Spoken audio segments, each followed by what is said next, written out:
Earth's moon. Earth's moon is the fifth largest of the 200-plus moons orbiting planets in our solar system. Earth's moon is the only place beyond Earth where humans have set foot. Earth's only natural satellite is simply called the Moon.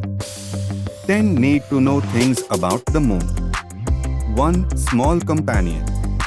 Moon radius is 1079.6 miles, vertical bar 1737.5 kilometers.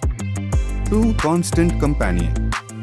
The Moon is Earth's only natural satellite. It goes around the Earth at a distance of about 239,000 miles, 385,000 kilometers. 3. Locked UP. The Earth and Moon are tidally locked.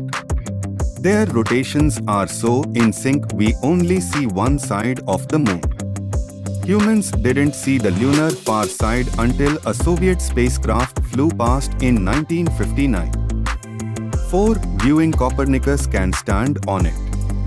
The Moon has a solid, rocky surface cratered and pitted from impacts by asteroids, meteorites, and comets.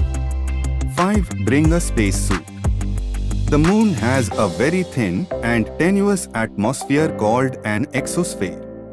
It is not breathable. 6. Moonless. The Moon has no moons. 7. Ringless. The Moon has no rings. 8. Many visitors. More than 105 robotic spacecraft have been launched to explore the Moon. It is the only celestial body beyond Earth so far visited by human beings. 9. Potential for life. The Moon's weak atmosphere and its lack of liquid water cannot support life as we know it. 10. Moonwalkers. Apollo astronauts brought back a total of 842 pounds, 382 kilograms of lunar rocks and soil to Earth.